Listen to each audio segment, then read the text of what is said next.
Let's go to Jen and Miles live in Omaha. They're joined by Bill Smead, CEO and CIO of Smead Capital Management, and Yahoo Finance's Javier David. What's going on, guys? Welcome back to Omaha, Nebraska. That's right, we're with Bill Smead. He is an old hand at this. Now, Miles and I have been here a few times, but Bill has been here 10 times. There's always a little bit of news that comes out before the shareholder meeting, and this year, certainly Amazon has everybody talking. Were you surprised? Yes, I was surprised. I think we know that Warren said it was one of his underlings that did it, and they've been a little more aggressive and a little bit more tech-oriented than Warren has. The thing that struck me was, I remember when he set up the contest, he literally had people apply from across the nation to be the stock picker for Berkshire Hathaway. And what I find ironic is Bill Miller.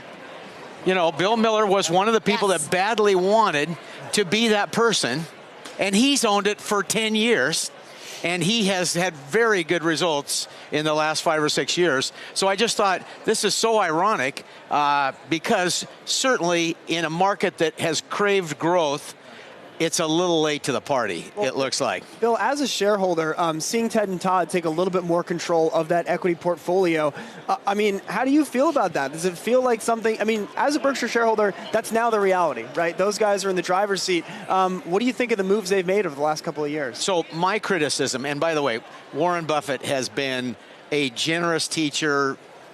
Without ever meeting him in person, he's a wonderful friend, right? He's taught me an immense amount about what I do, about our discipline. I think, you know, Morningstar put out a piece. We have the second largest overlap of large cap or large blend strategies to Buffett, okay? So we love Buffett, right? But he has not allowed his stock pickers to communicate with us. They own 21% of the DaVita Corporation. Yeah.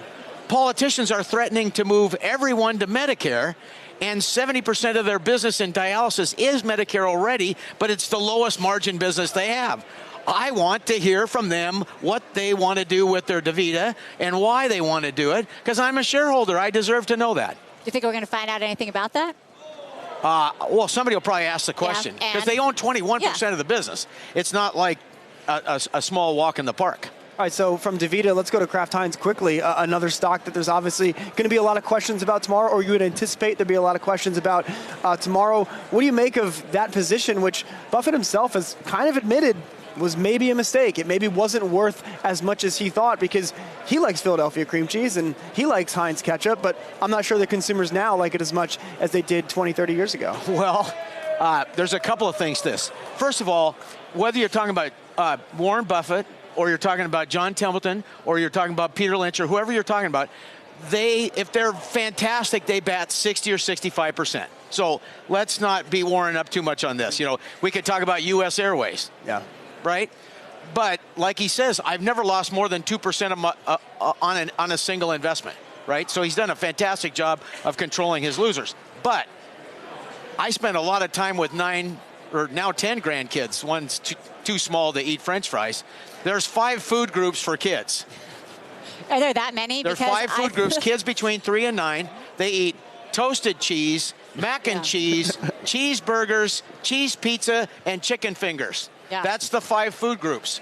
Now, where I think Kraft-Heinz made some serious mistakes, because by the way, even urologists will tell you to eat a lot of ketchup, because the tomato, the lycopene in the tomato is good for guys like me, okay? The deal is, when you eat mac and cheese at Panera, somebody dropped the ball on Kraft. That ought to be Kraft mac and cheese in those Panera restaurants. That's where the problem is. They didn't get after it. But again, you're going to have your duds. You know, remember, the math of common stock ownership is you buy a stock at 30, you pay cash. The worst thing that can happen is it goes to 0. The best thing that can happen is infinite. So in the Bible, love covers a multitude of sins, and in portfolio management, Warren's 25 baggers cover a multitude of Kraft-Heinz duds. Javier, jump in here. This is your first annual meeting, your first shareholder shopping day. Going through, just some of, I think, Kraft definitely going to get some questions talking about DaVita. What do you think are going to be some of the harder questions that Munger and Buffett face tomorrow? I think there's probably a big question about newspapers. I think Warren had a great soundbite just the other day about the newspaper business being dead, but he's still in some form or fashion kind of committed to it as a sector. I think Amazon, obviously, people are going to be very, very interested in what's going on there and what made him make the plunge. Amazon's almost $1 trillion company, so there's been a big run-up in terms of the stock. And so as Bill mentioned here, he's coming in a little bit late. So he's kind of buying, or is he buying at the top, or is there more upside to this? There's a real question about that as well. Sure, they probably bought in a dip, right? So things got slaughtered in the fourth quarter last year. So we'll probably find out that they paid $1,500, $1,600. So they're off to a fantastic start. Sure. I'm not saying they're wrong. That's not what I'm saying. But we're in Seattle, right? We've been sitting watching this crazy phenomena go on for years. Charlie Munger calls it kind of an act of nature. He calls Amazon an act of nature, which means that analyzing it is outside of most people's circle of competence. Right. And I would add one more thing. I've been in the investment business 39 years. There's 45 analysts that cover the stock, and there's nothing other than buys. And that doesn't leave a lot of room to go someplace else. There's only neutral and sell.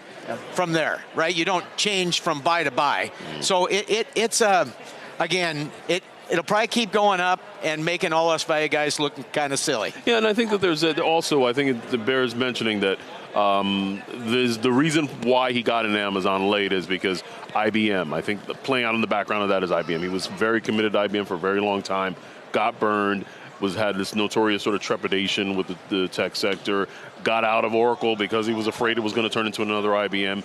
Is he buying Amazon, like I said, at the top? But will that, in fact, come back to haunt him at some point? I think that's a real question. I'd love to expand Warren's sphere like he did with Apple, and I'd like to throw out a name like Amgen.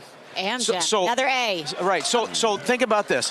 When you're Amgen, you spend close to 17% of your gross sales on research and development. Now, that's a sacrifice because that's to cause products over the next 5 to 25 years. But they don't depreciate it like most companies. Right. They expense it up front. Therefore, their income statement is the most conservative of all income statements. But the thing that's kept Warren and Charlie away is having confidence that their laboratories will produce success stories in the future the way they have in the past. And I think compared to at 13 times earnings with an incredibly conservative 13 times earnings because of the conservative accounting, I'd like to see Warren take a look at something like that. All right, Bill Smead, have a great meeting. Javier, stick around. We're going to be back here in Omaha right now, sending it back to New York. That's Bill Smead, clearly on fire in Omaha with Jen, Miles, and Javier. Thanks, guys.